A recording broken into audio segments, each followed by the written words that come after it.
그러므로 너희는 이렇게 기도하라. 하늘에 계신 우리 아버지여, 이름이 거룩히 여김을 받으시오며 나라가 임하시오며 뜻이 하늘에서 이루어진 것 같이 땅에서도 이루어지이다. 오늘 우리에게 일용할 양식을 주시옵고 우리가 우리에게 죄 지은 자를 사하여 준 것 같이 우리 죄를 사하여 주시옵고 우리를 시험에 들게 하지 마시옵고 다만 악에서 구하시옵소서. 나라와 권세와 영광이 아버지께 영원히 있사옵나이다. 아멘. 오늘 주기도문 강의 마지막 시간인데요. 주기도문의 마지막 부분은 이렇게 되어 있습니다. 대개 나라와 권세와 영광이 아버지께 영원히 있사옵나이다. 아멘. 이것은 일종의 영광송 또는 송영입니다. 그런데 이 부분에 대해서 종종 질문을 하시는 분들이 계세요. 그 질문은 크게 두 가지인데요. 첫째는 어째서 마태복음 6장 13절에서는 이 부분이 괄호 안에 들어있나요? 하는 질문입니다. 여러분 오늘 성경 본문을 다시 한번 좀 보세요. 마태복음 6장 13절에 보면 이 부분이 괄호 안에 이렇게 되어 있죠. 그죠? 네. 그런데 이 괄호가 시작되는 부분에 숫자가 적혀 있을 겁니다. 성경책에 따라서 어떤 성경책에는 3하고 반가로로 되어 있고 제가 가진 성경책은 4하고 반가로로 되어 있고요. 또 어떤 성경책은 2하고 반가로로 되어 있는 것도 있어요. 그 숫자는 크게 상관이 없습니다. 왜냐하면 성경을 만드는 곳에서 이렇게 배열에 따라서 그 숫자가 달라지기도 하니까 그건 관계없는데요. 자, 그런데 그 페이지의 맨 아랫부분에 보면 대개 요 나라와 권세와 영광이 아버지께 영원히 있사옵나이다. 요 괄호로 되어 있는 부분, 그 숫자에 해당하는 부분에 뭐라고 써 있습니까? 맨 아래 보면 고대 사본에 이 괄호 내 구절이 없음 이렇게 써 있죠. 예, 그렇게 되어 있지 않은 성경책 있으신가요? 네, 오늘 바꾸시기 바랍니다. 네, 자, 고대 사본에 이 괄호 내 구절이 없음, 이 말이 무슨 뜻일까요? 마태 사도가 처음에 쓴 마태복음 원본은 지금 남아있지 않습니다. 그 대신에 그 원본을 필사한 사본은 많이 남아있습니다. 그런데 사본이라고 해서 다 같은 사본이 아닙니다. 맨 처음 마태복음 원본을 받아보고 그것에서 필사한 사본이 있을 겁니다. 맨 처음 사본이겠죠? 자, 그런데 무려 28장이나 되는 이 마태복음을 손으로 필사할 때 시간이 얼마나 많이 걸렸겠어요? 게다가 원본은 하나밖에 없지요. 또 사람들은 너도 나도 이것을 보고 싶어 할 거 아니에요. 마태사도로부터 이 복음서가 왔대. 그러면서 나도 보자 하면서 서로 빨리 보려고 할 것 아니에요. 그런데 원본은 하나밖에 없어요. 그러니 베껴서 필사해가지고 나누어 보는 수밖에 없죠. 그런데 이 28장이나 되는 것을 하나씩 원본에서 베끼려면 시간이 너무 많이 걸리잖아요. 그래서 처음에는 원본에서 필사를 했지만 그 다음에는 원본 하나, 필사한 거 하나 있으니까 둘이 생겼죠. 그 두 개를 놓고 또 필사를 해요. 그러면 이번에는 원본 하나, 필사한 거 3개, 이렇게 4개가 됐죠. 그걸 놓고 또 필사를 해요. 이렇게 해서 제일 처음에는 원본에서 필사한 첫 번째 사본이 있고 그 다음에 또 거기서 필사한 두 번째 제2차 사본이 있고 그 다음에 또 거기서 필사한 제3차 사본이 있고 또 4차 사본, 5차 사본 이런 식으로 사본들이 만들어졌습니다. 근데 사람들이 일일이 손으로 쓰다 보니까 그렇게 사본들이 만들어지는 과정에서 누락되는 단어나 내용도 있을 것이고요. 반대로 첨가되는 단어나 내용도 있었을 겁니다. 물론 그렇게 누락되거나 첨가됐다고 해서 그 전체적인 내용에 크게 달라지는 건 없어요. 그렇게 이제 대단한 중요한 것들이 그렇게 된 것은 아니고 이제 사소한 것들이 이제 그렇게 됐는데요. 근데 그 가운데서 이 주기도문에 이 마지막 부분 대개 나라와 권세와 영광이 아버지께 영원히 있사옵나이다. 아멘. 요 부분이 있는 것도 있고 없는 것도 있는 거예요. 어떤 사본들에는 이 부분이 들어가 있지만 어떤 사본들에는 누락되어 있어요. 비율로 따져보면요, 이 부분이 들어가 있는 사본이 압도적으로 많습니다. 자, 그렇다면 이 부분이 들어가 있는 사본이 훨씬 더 많으니까 애초에 원본에도 있었을 것이다. 다수결의 법칙에 의해서 그렇게 간주해서 이 부분을 넣으면 될 것이 아닌가. 이렇게 생각할 수도 있을 겁니다. 근데 문제가 그렇게 간단하지 않습니다. 이 부분이 포함되어 있지 않은 사본은 비록 그 숫자는 훨씬 적지만 문제는 그 사본들이 가장 오래된 매우 중요한 사본들이라는 거예요. 예를 들면 바티칸 사본 같은 거죠. 이 바티칸 사본은 거의 초기의 사본이에요. 이런 것이 이제 대표적인 건데요. 자, 여러분 한번 생각해 보시기 바라요. 그러한 수많은 사본들이 있는데 그 중에서 원본에 가장 가까운 사본은 어떤 것일까요? 아무래도 가장 오래된 사본이 가장 원본에 가까울 겁니다. 거의 초기에 원본에서 필사한 제1차 사본이거나 아니면 그러한 제1차 사본에서 필사한 제2차 사본, 이런 아주 오래된 사본들이 원본에 훨씬 더 가깝지 않겠어요? 바로 여기에 고민이 있는 겁니다. 사본의 숫자상으로는 주기도문의 이 마지막 부분이 포함되어 있는 사본이 훨씬 더 많지만 반면에 이 부분이 포함되어 있지 않은 소수의 사본들은 다른 사본들보다 훨씬 오래전에 필사된 원본에 더 가까운 사본인 것이죠. 그래서 우리말 성경에서는 이 부분을 괄호로 이렇게 묶어놓고 하단에 고대 사본에 이 괄호의 구절이 없음이라고 이렇게 각주를 붙인 것입니다. 우리말 성경뿐만 아니라 영어 성경 등 대부분의 번역 성경들도 모두 이와 같은 식으로 처리를 했습니다. 자, 그렇다면 성경에서는 이렇게 괄호로 처리를 했는데 우리는 어째서 이 부분을 주기도문에는 포함시키는 것일까? 즉 주기도문으로 기도할 때는 어째서 이 부분을 꼭 우리가 기도로 이렇게 하는 것일까 하는 것이에요. 이제 여기에는 이제 몇 가지 근거들이 있는데요. 이미 말씀드린 것처럼 대다수의 사본들 거기에서는 한결같이 이 부분을 포함시키고 있어요. 압도적인 지지를 받고 있는 거죠. 그리고 디다케와 아포스톨릭 컨스티튜션 같은 사도들의 교훈집, 즉 사도들이 남긴 그런 교훈들, 그것을 모은 이런 교훈집에는 이 부분이 들어가 있어요. 그러니까 상당히 거기에서도 지지를 받는 거죠.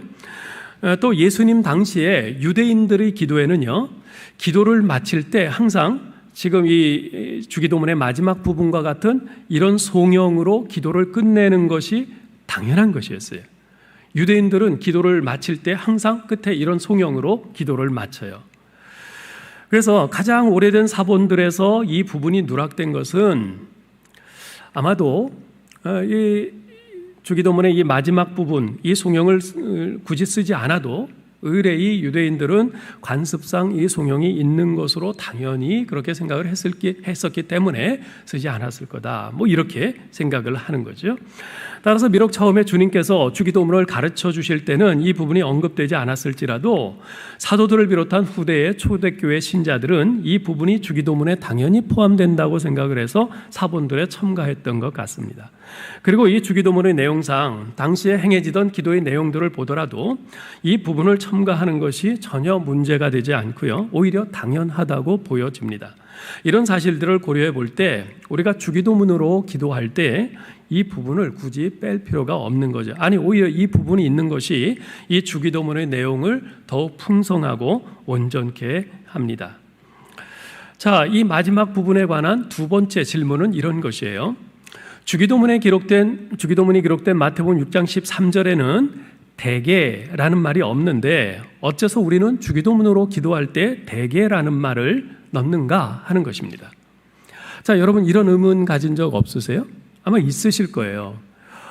그래서 이렇게 주기도문으로 이렇게 기도하는 것을 보면 어떤 분들은 대개 나라와 권세와 영광이 이렇게 하는데 또 어떤 분들은 그 대개를 빼고 그냥 나라와 권세와 영광이 이렇게 하시는 분들도 있잖아요. 그렇죠? 자, 분명히 마태복음 6장 13절에는 이 대개라는 말이 없습니다. 그런데 어째서 우리는 주기도문으로 기도할 때 대개라는 말을 넣는 것일까요? 그리고 이 대개라는 말의 뜻은 무엇일까요? 이 대개라는 말은요, 한자어입니다. 클 대자에 덮을 개자를 씁니다. 클 대자에 덮을 개자를 써요. 자, 그런데 이 말은 그 헬라어 원문의 호티라는 접속사를 번역한 말이에요. 헬라어 원문에는 호티라는 말로 되어 있는데 이걸 대개로 이렇게 번역을 한 겁니다. 1930년대에 우리말 성경을 처음 번역할 때 그때 물론 헬라어와 히브리어 원문 성경을 가지고 이렇게 번역을 했지만 그때 중국어 성경, 우리보다 앞서 번역된 중국어 성경을 같이 참조를 해서 번역을 했습니다. 근데 중국어 성경에서 초기에 이 헬라어 호티를 대개라는 한자어로 이렇게 번역을 했어요. 그래서 우리말 성경에서 그 중국어 성경을 참조하다가 요 말을 그대로 차용해다 쓴 겁니다. 그래서 우리말로 대개라고 이렇게 번역을 한 거죠. 자, 그러면 이 대개라는 말은 무슨 뜻인가? 좀 전에 클 대자 덮을 개자라고 그랬는데요. 이 대개라는 말은 뜻이 큰 원칙은 또는 큰 원칙으로 말하면 이런 뜻입니다. 오늘날에는 대충 뭐 이런 뜻이다. 뭐 이런 식으로 대충이라는 말로 이제 많이 사용되고 있죠. 자, 그런데 이러한 옛말의 뜻을 알지 못한 채 사실 많은 사람들이 그냥 외워요. 그냥 대개 나라와 권세와 영광이 이게 무슨 뜻인지도 모르면서 그냥 그래요. 그죠? 그래서 오늘날 뜻도 모르면서 그냥 외우는 것이 무슨 의미가 있느냐? 그러면서 이 대개라는 말을 빼야 된다. 이렇게 주장하는 분들이 적지 않습니다. 실제로 요즘 나오는 찬송가 속 표지에 기록된 주기도문을 보면요. 이 대개라는 말이 빠져 있는 경우들이 많습니다. 제가 가지고 있는 이 찬송가가 대한기독교서회에서 발행한 큰 글씨 새 찬송가인데요. 여기도 이 겉 표지를 이렇게 보면 주기도문이 2개가 나옵니다. 위아래에 있는데 위에 있는 주기도문은 이제까지 우리가 늘 쓰던 거예요. 여기에는 대개 나라와 권세와 영광이 이렇게 되어 있어요. 근데 그 아래는 이 주기도문을 새로 번역한 주기도문이 나오는데 여기에는 대개라는 말이 빠져 있습니다. 예. 여러분 가지고 계신 찬송가도 한번 보세요. 어떻게 돼 있나? 예. 이게 대개가 들어있는 것도 있을 것이고 빠져 있는 것도 있을 겁니다. 자, 근데 저는요, 이 대개라는 말을 빼는 것은 그리 잘한 일이 아니라고 생각합니다.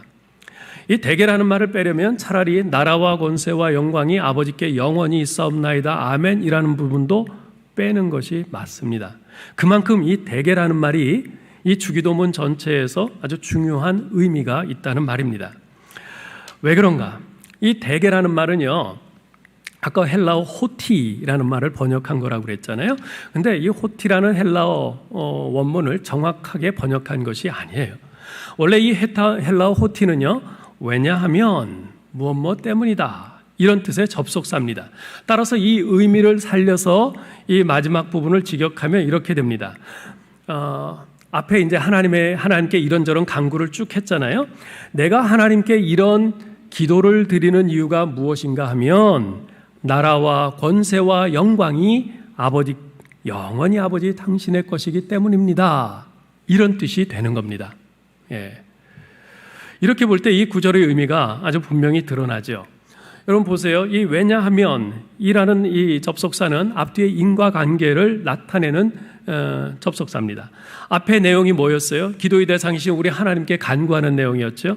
하나님의 이름이 거룩히 여김을 받으시옵소서. 하나님의 나라가 이 땅에 임하게 하옵소서. 하나님의 뜻이 우리의 삶 속에서 온전히 이루어지게 하옵소서. 우리에게 필요한 양식을 주옵소서. 우리의 죄를 사하여 주옵소서. 우리를 시험에 들지 않게 도와주옵소서. 우리를 악에서 구원해 주옵소서. 이 모든 것들 다 우리에게 필요한 것들이에요. 우리는 이 모든 것들을 필요로 하는 존재입니다. 그런데요, 이 모든 것들은 우리 힘으로는 결코 이룰 수가 없는 것들입니다. 여러분 죄사함, 여러분이 아무리 노력한다고 해서 여러분이 지은 죄를 씻을 수 있습니까? 없어요. 불가능해요. 여러분이 아무리 애쓰고 힘쓴다 해서 여러분 시험에서 모면할 수 있습니까? 아니요. 불가능해요. 네? 오직 이것들은 하나님의 도우심과 능력으로만 가능한 것들입니다. 그래서 이 모든 것들을 하나님 아버지께 간구하는 것이지요. 그렇기 때문에 그 당연한 결과로서 우리의 모든 간구를 들으시고 응답하시는 하나님 아버지께 찬양과 경배를 드리는 겁니다. 결국 이 주기도문의 마지막 부분은요, 우리의 모든 간구를 기쁘게 들으시고 능히 이루실 하나님 아버지를 신뢰하며 찬양합니다. 바로 이런 의미인 것이에요. 이렇게 이거 해주세요, 이렇게 해주세요 간구를 했는데 이 모든 것들은 바로 하나님 아버지의 손에 달렸습니다. 하나님 아버지께서만이 하실 수 있습니다. 하나님을 신뢰합니다. 바로 이런 의미로 우리 하나님을 찬양하고 영광을 돌리면서 끝맺는 것이지요. 그러니 이 부분을 뺄 수 있겠습니까? 빼서는 안 되는 거죠. 이렇게 중요한 것인데. 여러분, 한번 우리의 기도를 한번 돌아봅시다. 여러분의 기도는 어떻게 끝납니까? 여러분의 기도를 기쁘게 들으시고 그 모든 간구를 능히 이루실 하나님 아버지를 온전히 신뢰하며 찬양하면서 끝납니까? 아니면 여전히 기도를 했는데도 불구하고 단식과 한숨과 그저 아픔과 절망으로 끝납니까? 시편에 나오는 다윗을 비롯한 시편 기자들의 기도를 보면요, 처음에는 단식과 슬픔과 원망, 낙심으로 시작했지만 기도를 해나가면서 점점 하나님을 바라보게 되고 종래에는 하나님에 대한 강력한 신뢰와 찬양으로 끝나는 것을 볼 수 있습니다. 일례로 시편 22편을 보면요, 다윗은 이러한 탄식으로 시작합니다. 내 하나님이여, 내 하나님이여, 어찌 나를 버리셨나이까? 어찌 나를 멀리하여 돕지 아니하시오며 내 신음소리를 듣지 아니하시나이까? 내 하나님이여, 내가 낮에도 부르짖고 밤에도 잠잠하지 아니하오나 응답하지 아니하시나이다. 정말 다윗이 얼마나 큰 그 낙심과 절망과 고통 가운데 있는가가 느껴져요. 이 다윗이 처해 있는 상황은 그야말로 견디기 힘든 고통의 상황입니다. 6절로 8절에 보면요, 나는 벌레요 사람이 아니라 사람의 비방거리요 백성의 조롱거리니이다. 나를 보는 자는 다 나를 비웃으며 입술을 비축거리고 머리를 흔들며 말하되 그가 여호와께 의탁하니 구원하실 걸, 그가 기뻐하시니 건지실 걸 하나이다. 네? 지금 사람들이 핍박과 조롱이 이만저만이 아닙니다. 그런 상황에서 그야말로 아주 낙심하고 절망할 수밖에 없는 고통의 상황이죠. 그런데 그런 상황 속에서도 다윗은요, 하나님을 바라보면서 하나님께 기도하기를 포기하지 않습니다. 9절로 11절 보세요. 오직 주께서 나를 모태에서 나오게 하시고 내 어머니의 젖을 먹을 때에 의지하게 하셨나이다. 내가 날 때부터 주께 맡긴 바 되었고 모태에서 나올 때부터 주는 나의 하나님이 되셨나이다. 나를 멀리하지 마옵소서. 환난이 가까우나 도울 자 없나이다. 19절로 21절. 여호와여, 멀리하지 마옵소서. 나의 힘이시여 속히 나를 도우소서. 내 생명을 칼에서 건지시며 내 유일한 것을 개의 세력에서 구하소서. 나를 사자의 입에서 구하소서. 이 다윗은 그 극심한 핍박과 환난과 그 고난 속에서, 정말 그 견디기 힘든 상황 속에서 우리 하나님을 바라보기를 포기하지 않습니다. 하나님께 간구하기를 포기하지 않아요. 결국 그의 기도가 어떻게 끝납니까? 하나님에 대한 온전한 신뢰와 찬송으로 끝납니다. 22절 23절 보세요. 내가 주의 이름을 형제에게 선포하고 그 회중 가운데서 주를 찬송하리이다. 여호와를 두려워하는 너희여, 그를 찬송할지어다. 야곱의 모든 자손이여, 그에게 영광을 돌릴지어다. 너희 이스라엘의 모든 자손이여, 그를 경외할지어다. 27절로 28절. 땅의 모든 끝이 여호와를 기억하고 돌아오며 모든 나라의 모든 족속이 주의 앞에 예배하리니 나라는 여호와의 것이요 여호와는 모든 나라의 주제심이로다. 아직 문제가 해결된 거 아니에요. 핍박의 상황이 해결된 거 아니에요. 여전히 그 문제 상황 속에 있어요. 그렇지만 하나님을 계속해서 바라보고 하나님께 기도하기를 포기하지 않을 때 어느 순간 그에게 이런 확신이 밀려와요. 그러면서 우리 하나님을 신뢰하고 하나님께 찬양하면서 마치는 것이죠. 사랑하는 성도 여러분, 만약 우리가 우리의 문제들을 가지고 열심히 기도했으면서도 기도 후에 여전히 근심과 탄식과 슬픔과 절망 가운데 있다면 기도한 것과 안 한 것이 무슨 차이가 있습니까? 여러분, 우리가 기도할 때 그때 예수 그리스도의 이름으로 기도하옵나이다. 아멘. 이렇게 기도를 맺잖아요. 여기에 어떤 의미가 있습니까? 내가 하나님 앞에 지금 이 문제거리, 문제 상황들을 놓고 이렇게 저렇게 하나님 도와주세요 하고 기도를 했는데 그 기도를 하나님께 상달하도록 도와주시고 그 기도의 중보자가 되셔서 우리에게 그 기도가 응답되도록 하시는 분이 바로 예수 그리스도시라는 거예요. 예수 그리스도, 그분을 내가 의지하고 그분의 도우심으로 우리 하나님께서 내 기도를 들으시고 가장 선한 길로 하나님께서 응답하실 줄 믿습니다. 그렇게 될 줄 믿습니다. 아멘 하는 것입니다. 그래서 이 주기도문에서 이 마지막 이 송영이 꼭 들어가야 되는 것이죠. 여러분, 기도하면서 우리 하나님을 온전히 바라보고 철저히 신뢰하시기 바랍니다. 그분을 온전히 의지하시고요, 여러분의 문제를 우리 하나님께 온전히 맡기시고 의탁하실 수 있기를 바랍니다. 자, 그러면 이제 이 마지막 부분, 대개 나라와 권세와 영광이 아버지께 영원히 있사옵나이다, 이 부분을 좀 더 구체적으로 좀 살펴보겠어요. 이 내용은 이런 거예요. 세 가지 내용이 들어있어요. 나라가 영원히 하나님 당신의 것입니다. 권세가 영원히 하나님 당신의 것입니다. 영광이 영원히 하나님 당신의 것입니다. 이 세 가지 내용이에요. 자, 먼저 나라가 영원히 하나님 당신의 것입니다. 이 부분을 좀 보죠. 이 나라는 물론 하나님의 나라입니다. 일전에도 말씀드렸습니다만 이 나라는 바로 다스림, 통치를 의미합니다. 그래서 하나님, 이 나라가 영원히 하나님 당신의 것입니다. 이 말은요, 하나님 당신의 다스림에 온전히 따르겠습니다 하는 이 의미입니다. 전에 말씀드린 바와 같이 기도의 목적은요, 어떻게 해서든지 내 뜻을 관철시키고 나의 소원 성취를 이루어내는 것이 아닙니다. 내 생각과 마음을 하나님이 다스려 주시는 그 은혜의 경지로 나아가는 것, 이것이 바로 기도의 목적인 것입니다. 우리는요, 대부분 신앙이 아직 어릴 때에는요, 내 생각, 내 계획, 내 뜻, 내 의향, 내 감정, 내 소원으로 우리의 기도를 가득 채우게 됩니다. 그래서 우리가 아직 믿음이 어릴 때 우리 기도를 보면 전부 나 하나님 나한테 이거 해주세요, 나한테 이렇게 해주세요, 그거밖에는 없어요. 그러나 신앙이 점점 성장해감에 따라 하나님의 마음, 하나님의 뜻, 하나님의 심정, 하나님의 가슴, 우리 하나님의 다스림을 받는 그 수준으로 우리의 방향, 기도의 방향과 내용이 달라지는 것을 경험합니다. 기도에 있어서 우리가 하나님의 다스림을 받아가는 거죠. 그 미국의 고든 맥도날드라는 목사님이 쓴 책, 내면 세계의 질서와 성장이라는 책이 있는데요. 그 책에서 고든 맥도날드 목사님이 이런 말을 해요. 나는 믿음 안에서 성장할수록 내 자신에 대해서는 점점 적게 기도하게 되고 반면에 다른 사람들을 위해서는 점점 많이 기도하게 된다는 것을 발견했다. 그리고 내 자신에 대한 기도는 주로 다른 사람들에게 더욱더 유익하게 되기 위한 지혜와 능력을 점점 더 많이 구하게 되는 것 같다. 네. 우리가 믿음이